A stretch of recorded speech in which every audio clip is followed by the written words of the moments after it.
Sekiranya saya berada di bulan, arah kiblat itu ada di mana? Kan saya berada di bulan. Arah kiblat itu di mana? Di depan, saya menghadap ke depan tuh semua bulan. Menghadap ke kiri, kanan, semua bulan. Ke belakang, bulan. Ke atas, melihat ke atas itu adalah langit. Berbaring, menghadap ke bawah, itu bulan. Jadi arah kiblat tidak ada. Lalu bagaimana itu? Artinya arah kiblat itu tidak ada di bulan. Artinya itu Allah tidak ada. Allah Islam itu tidak ada di situ ya. Tidak ada arah kiblat, tidak ada Allah.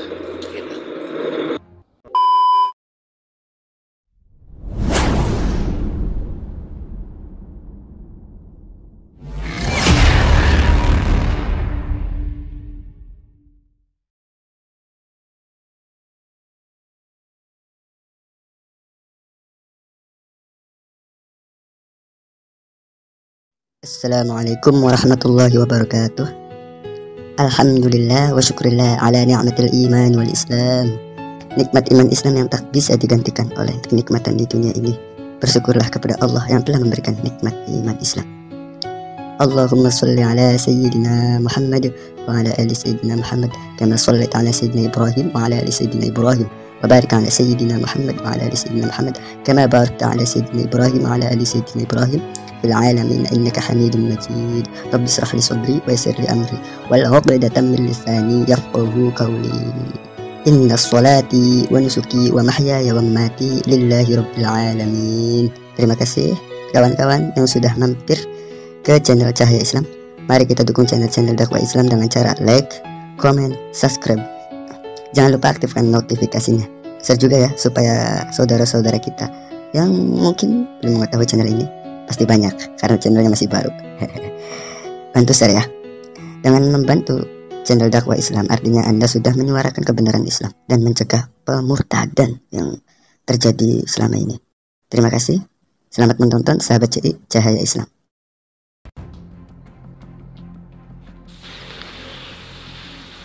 Bismillahirrahmanirrahim. Dengan menyebut nama Allah yang Maha Pemurah lagi Maha Penyayang.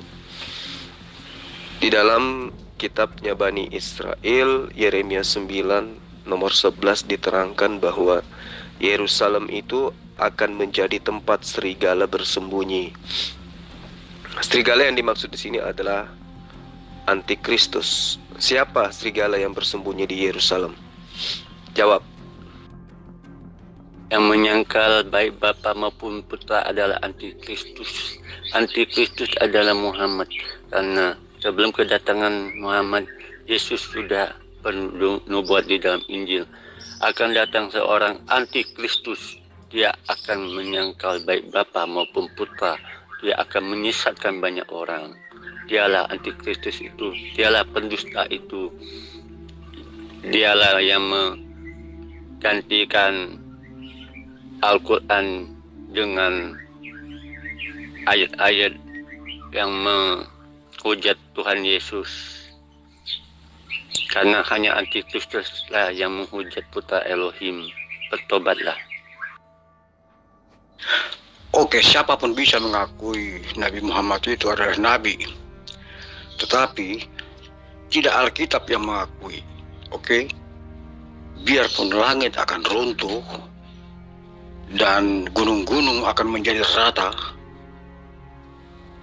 Alkitab tidak akan pernah menulis bahwa Nabi Muhammad adalah Nabi yang diakui dalam Alkitab.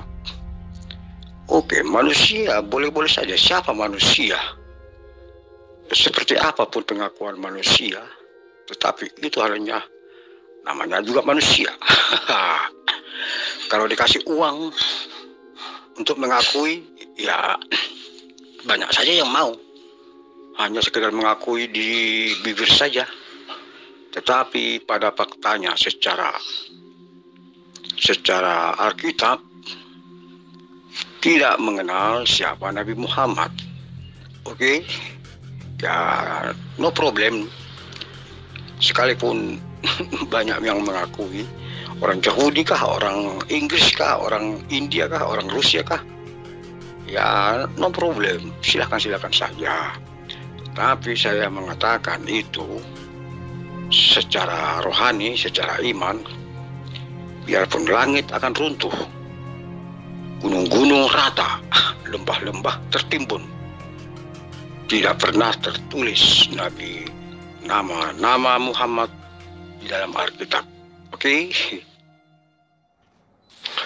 Kalau begitu boleh saya tanya dong. Di dalam kitab Yesaya 42 nomor 1 ya, di situ ada nubuatan. Lihat, itu hambaku yang kupegang, orang pilihanku, yang kepadanya aku berkenan. Aku telah menaruh rohku di atasnya supaya ia menyatakan hukum kepada bangsa-bangsa. Siapa oknum yang disebut hamba, yang disebut seorang, dan disebut sebagai oknum yang akan menyatakan hukum-hukum kepada bangsa-bangsa? Siapa oknum ini? Silakan. Hei, dengar ya, semua umat muslim yang ada di grup ini. Lo mau ngucapin selamat Natal atau kagak, gak urusan. EGP, emang gua pikirin. Mau ngucapin mau enggak, tidak penting, tidak ada manfaat. Kami sesama Kristen saja saling mengucapkan selamat Natal, cukup. Jadi kalian nggak usah heboh lah. Mau ngucapin mau enggak, mau apa lagi? Mau katakan kafir, EGP. Emang gue pikirin. Jadi begitu ya umat muslim ya. Jadi apapun kamu katakan, Yesus tetap Tuhan, tidak menjadi berubah karena ucapan-ucapan kamu. Oke? Bye-bye. Kitabnya Bani Israel di dalam Ulangan 4:39 mengatakan, perhatikan baik-baik bahwa Tuhan itu adalah Allah. Dia adalah Tuhan satu-satunya baik di langit maupun di bumi. Yesus Tuhan di mana dia? Jawab. EGP, emang gue pikirin. Tambahin lagi. Yang ada aja gue singkirin. Apalagi lu kagak ada gitu. Di dalam Ulangan 4:39, Tuhannya Bani Israel mengatakan, akulah Allah, tidak ada Tuhan selain aku Tuhan di langit dan juga aku Tuhan di bumi. Nah, Yesus itu Tuhan di mana dia? Apa yang Anda ikuti dari ajaran Yesus? Coba sebutkan. Gak usah banyak-banyak, satu aja dah. Coba sebutkan apa yang Anda ikuti dari ajaran Yesus. Menyembah kepada Allah. Yesus juga menyembah kepada Allah. Nah, Anda menyembah kepada Yesus, ikut siapa? Allah orang-orang Islam itu Allah dari Hong Kong, ya, diterhadkan oleh orang-orang Islam itu sendiri. Sebab di bulan pun tidak ada. Lalu bagaimana ini? Allahnya tidak ada kok di bulan. Kiblatnya enggak ada dong di bulan. Lalu bagaimana Anda sembahyang menyembah Allah? Kan nggak bisa. Lalu bagaimana itu? Ya, maksudnya apa sih? Allah itu tidak ada, maksudnya gimana? Jadi maunya Anda itu kayak mana? Allah itu datang, dilahirkan, dibunuh oleh manusia. Itu maksud Anda gitu? Coba jelasin deh. Ngomong apa, Mas? Belum sarapan? Sekiranya saya berada di bulan, arah kiblat itu dia ada di mana? Kan saya berada di bulan. Arah kiblat itu di mana? Di depan. Saya menghadap ke depan tuh semua bulan. Menghadap ke kiri, kanan semua bulan. Ke belakang bulan. Ke atas Melihat ke atas itu adalah langit. Berbaring menghadap ke bawah itu bulan. Jadi arah kiblat tidak ada. Lalu bagaimana itu? Artinya arah kiblat itu tidak ada di bulan. Artinya itu Allah tidak ada. Allah Islam itu tidak ada di situ ya. Tidak ada arah kiblat, tidak ada Allah.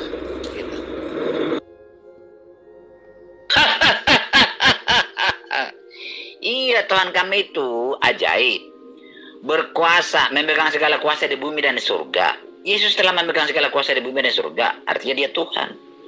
Tuhan kami itu uniknya, dia maha lemah, tapi dia maha kuasa. Uniknya lagi, Tuhan kami itu maha tidak tahu, tapi dia maha tahu. Bagaimana itu bisa diterima oleh otak? Tidak bisa, tidak mampu kita memahami itu. Ya sudahlah, biarlah Tuhan kami seperti itu. Ciri-ciri Tuhan kami seperti itulah. Beda dengan Allah SWT, dia maha kuasa aja. Dia tidak bisa bikin apa-apa. Tidak berkuasa Allah SWT itu. Dia tidak bisa menjadi manusia, tidak bisa menjadi manusia. Beda dengan Tuhan kami itu ya. Jadi ciri-ciri Allah SWT dengan Tuhan Alkitab itu beda. Jangan dipaksakan harus sama. Iya, saya sudah berkata berapa kali, ribuan kali sudah saya katakan. Yesus itu maha kuasa, tapi maha lemah. Maha tahu, tapi maha tidak tahu. Bagaimana sih orang-orang Islam ini tidak paham? Ya, makanya otak-otak Islam ini selalu digunakan memahami Yesus yang tidak dapat dipahami itu. Dia adalah yang maha kuasa, yang datang dari surga ke dunia ini. Dia maha kuasa, tapi maha lemah. Dia maha tahu, tapi maha tidak tahu.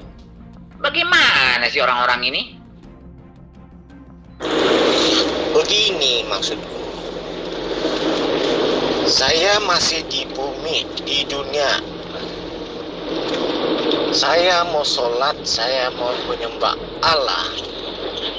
Itu di dalam Islam harus menghadap arah kiblat ya. Kalau bukan arah kiblat, sembahyang Anda itu sia-sia ya. Itu sembahyang berhala ya, kata orang-orang Islam itu sendiri. Anda tidak menghadap arah kiblat, artinya Anda sembahyang berhala ya. Begitu dong. Jadi sekiranya saya berada di bulan, arah kiblat itu tidak ada. Ke kiri, ke kanan, ke atas, ke bawah, ke belakang, tidak ada arah kiblat. Lalu bagaimana itu sembahyangnya? Sekiranya saya mau menyembah Allah di dekat bulan, arah kiblatnya itu di mana? Nggak ada dong. Jadi Allahmu itu Allah dari Hongkong. Menurut kepercayaan orang Islam itu, Allah kamu itu berasal daripada Hongkong, diterhadkan oleh kaum Islam itu sendiri. Oh, kalau ini Allah sudah menerangkan di dalam Al-Quran. La yukallifullah nafsan illa wus'aha. Jadi Allah itu tidak membebani seseorang, melainkan dengan sesuai dengan apa yang kesanggupan dari orang tersebut. Jadi kalau Anda ada di bulan, ya Anda tidak dibebani untuk menghadap ke kiblat. Itulah indahnya Islam. Ya. Orang yang diwajibkan menghadap kiblat itu adalah orang yang ada di bumi. Itu pun kalau dia di atas kendaraan boleh tidak menghadap ke kiblat, boleh. Jadi mengenai pertanyaan Anda itu dijawab oleh Allah. La yukallifullah nafsan illa wus'aha, laha ma kasabat wa 'alaiha ma maktasabat. Seperti itu ya. Jadi ajaran para nabi termasuk Yesus itu ketika sujud pasti menghadap ke objek, ke bait Allah atau bait suci. Belajar lagi. Tidak ada itu di bulan arah kiblat. Di mana kabarnya? Di utara, di selatan, di timur, di angkasa lepas. Tidak ada itu arah kiblat, bos. Itu di dunia lain sudah. Kira di dunia lain. Anda sudah berada di planet lain. Jadi arah kiblat itu hanya ada di bumi. Ya logik. Kalau Anda kata di bulan itu ada arah kiblat, mana buktinya? Ka'bah itu di mana? Di bulan ada. Kok ada bulan di bulan kok ada Ka'bah ya? Aduh, ini belum lagi kita cakap yang di planet angkasa itu, angkasa bulan. Anda tidak bisa seperti Anda mau mandi, Anda mau cuci kaki baru sholat, Anda punya pakaian pun bukan seperti Anda pergi masjid. Tidak ada. Lalu bagaimana ini? Sembahyang olok-oloknya, olok-olok. Iyalah doa, dia tahu kita. Tetapi Anda memerintahkan sendiri harus menghadap arah kiblat. Anda sendiri berkata begitu. Sekiranya Anda, teman-teman, tidak menghadap arah kiblat itu sembahyang Anda batal. Jadi Anda sendiri memberi peraturan itu. Jadi Anda sendiri mengingkar peraturan sembahyang. Kalau begitu, kalau di bulan pun bisa, di matahari pun bisa, ya di bumi pun bisa. Begitu. Nggak usah menghadap arah kiblat, ya bisa juga sholat kan. Nah, begitu. Tetapi Anda menghadkan kealaan itu, kuasa kealaan gitu. Sebab itulah kamu guna arah kiblat harus menghadap, menyembah Allah itu menghadap arah kiblat. Ini Anda ya sendiri buat, orang-orang Islam itu sendiri buat.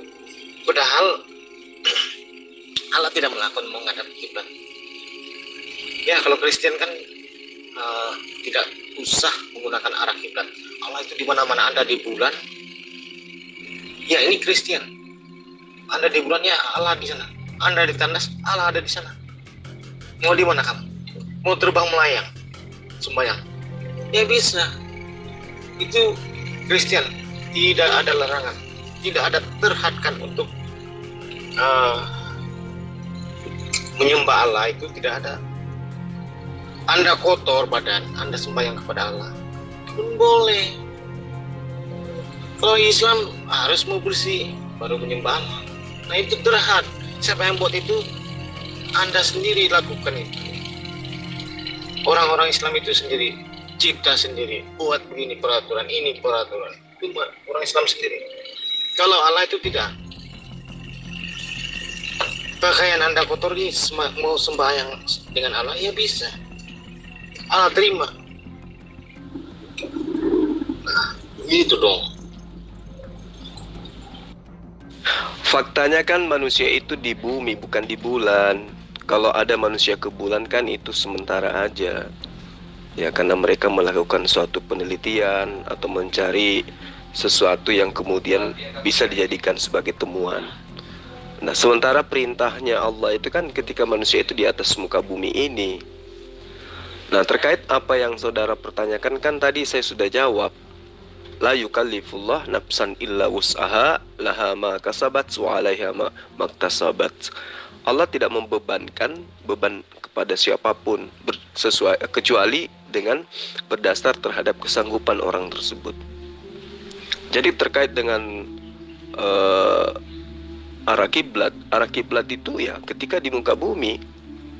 Sedangkan di muka bumi saja kalau di dalam perjalanan itu boleh kita menghadap kemana saja. Misalnya kita dalam keadaan menuju satu tujuan, kemudian kita naik kendaraannya menghadap kiblat, membelakangi kiblat, sementara sudah waktu sholat, boleh sholat di atas kendaraan dengan tidak menghadap ke kiblat, gitu loh. Tapi poinnya kemudian adalah saudara harus sadari bahwa seluruh nabi-nabi itu memiliki arah ibadah. Tempat sujud mereka itu selalu mengarah ke bait suci atau baitullah. Belajar lagi. Suaranya kecil bro. Yang semangat. Saya tidak paham itu.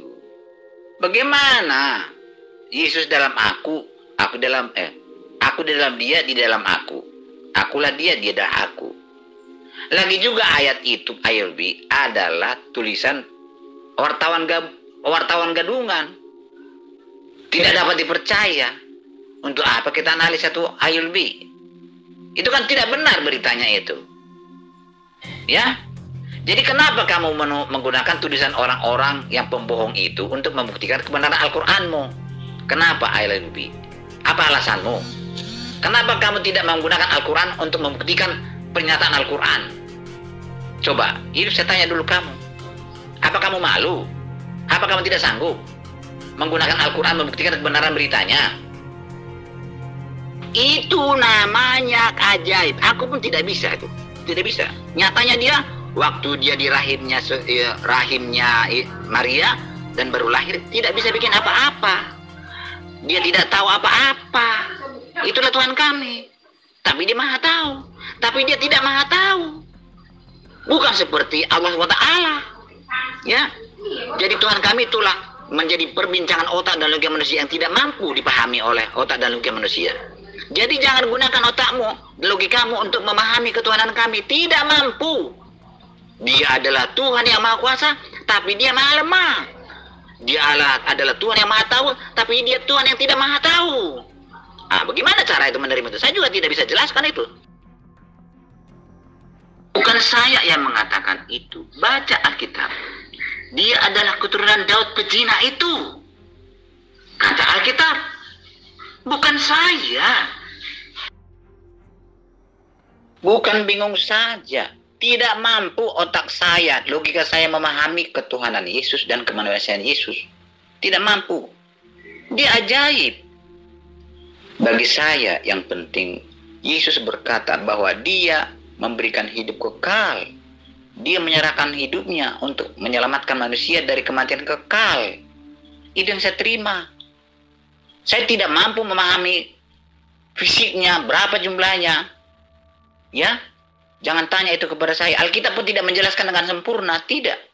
Karena tidak ada bahasa manusia yang mampu menjelaskan tentang fisik Yesus, tentang bagaimana Yesus dan Tuhan kami itu. Karena ajaib. Tidak ada bahasa manusia yang mampu menjelaskan itu, tidak ada.